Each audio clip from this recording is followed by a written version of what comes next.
Welcome to Evolve, Reinventing Leadership, Building Freedom Cultures, with thought leader and award-winning author Yvette Bethel. This podcast provides you with insights and ideas you can use to reinvent your culture through trust and the principles of interconnectivity, flow, and balance. At a time when the world is rewriting the rules of work, traditional leadership practices are not enough. It's time to perceive persistent challenges through a new lens. It's time to evolve. Hello, this is Yvette Bethel, and welcome back to Evolve. In this episode, we will explore the structural web within organizations and what a healthy structural web looks like. The structures within a company are like the blood vessels in the human body. They form a complex configuration that facilitates multiple types of flow. There are different types of blood vessels with specific functions, and the same is true of structures and systems within organizations. Organizational structures show up in the form of organizational charts, job descriptions, authorities, systems, procedures, and workflows, to name a few. As with the human body, when systems and structures are impaired, it puts pressure on the system to respond. Sometimes the system will create a workaround, and sometimes bottlenecks happen. In other circumstances, leaders may intervene with a formal solution, and then there are other times when the situation can be left until something goes very, very wrong. When structures are used by teams characterized by unhealthy relationships, employees are more inclined to operate individually and transactionally. This is supported by the fact that in many cases, they are measured individually, rewarded individually, and oftentimes communicated with individually. In other words, some structures perpetuate individual achievement, which can eventually lead to competition and divisive patterns. When employees don't understand the end-to-end process that they contribute to, and they are individually oriented, they are unaware of how their work pace or completion impacts the end-to-end workflow that ultimately affects both internal and external clients.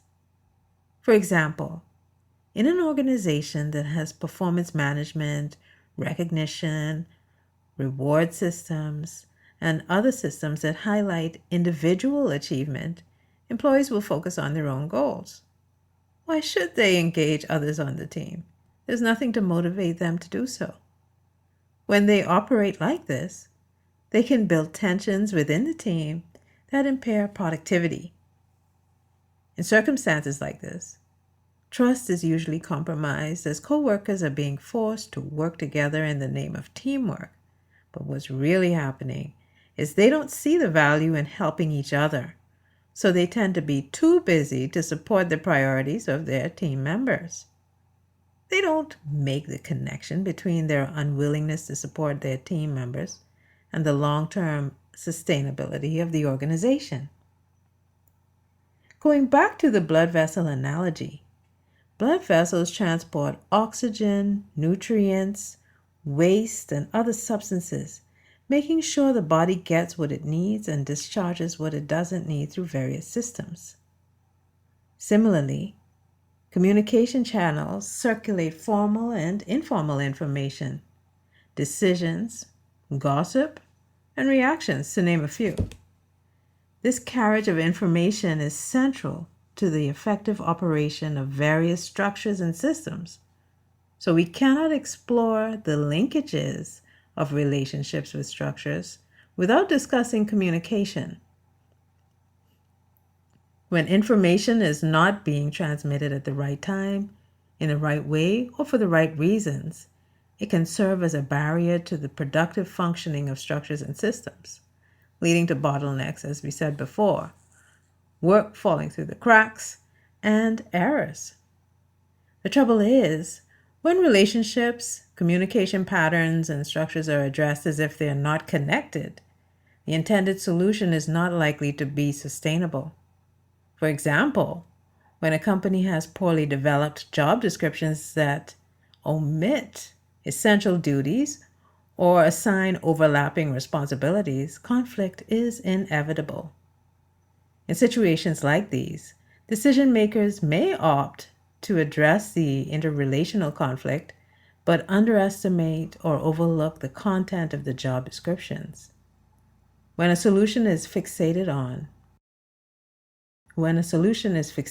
behavioral change without addressing impaired structures that hold behaviors in place, it can be difficult to sustain healthy solutions. When we come back, we will unpack the characteristics of healthy organizational systems. Organizational Soul is a mission-driven organization and network where we specialize in trust in academia, families, and organizations. We are building a community of leaders who are interested in trust and culture. If you are interested in our updates, you can sign up for our newsletter at orgsoul.com. As a thank you for joining our community, you can access our free resources that are designed to help you build your brand as a trusted leader as you contribute to safe space. Sign up now at orgsoul.com. Hello, this is Yvette Bethel, and welcome back to Evolve. So far, we've taken a look at a complex web of relationships, systems, and structures that overlay and interconnect with each other. We have networks of co-workers overlaid by relationships. These relationships are overlaid by communication patterns and channels. And these three layers are overlaid by power and politics and organizational systems and structures. The web of relationships conduct information through the web of formal and informal communication channels. We also have webs of structures and systems designed to facilitate workflows, stakeholder interface, and strategic goals. Some of these systems are inanimate and others are not. Healthy, interconnected organizational structures can look just like unhealthy ones on the surface. What makes them different are the core values, beliefs, assumptions, and intentions that are integrated into their design and function. For example, in one organization, you can have a flat structure that values getting the work done above the needs of the team, profitability, and competition. The organization is well structured with adequate policies and procedures, and leaders in this organization can be heavy-handed when mistakes are made. The values driving this system are control, results, and individual achievement. Another organization that also has a flat organizational structure with well-defined structures like job descriptions, policies, and procedures, but they are written in a way that provides employees with the power to make some of their own decisions. Employees are trusted because they are trained and developed, and they have proven their competence over time. The organization has implemented proactive measures so that problem resolution not only addresses the emergent challenges at the symptom level, it also seeks to address them at the root causal level. In this organization, leaders treat errors as learning opportunities, refraining from using blaming language because they value growth. These two organizations have similar flat structures and carefully developed policies. In both cases, employees are productive and they seem to have the resources they need to get the work done. However, the values that affect how leaders lead, how the culture operates, and how policies are developed and implemented are all very different. On a final note, let's go back to where we started with the blood vessel analogy.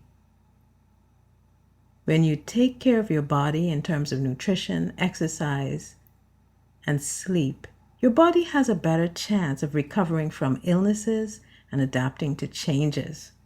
The same is true for complex organizational webs of systems and structures. Healthy relationships and communication based on trust have to be in balance with structures and systems designed to hold certain patterns of behavior in place. This has been Yvette Bethel, and you can contact me at www.orgsoul.com, or you can find me at LinkedIn.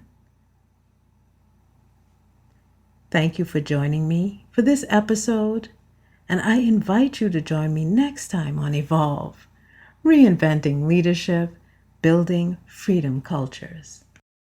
Thank you for listening to Evolve, Reinventing Leadership, Building Freedom Cultures.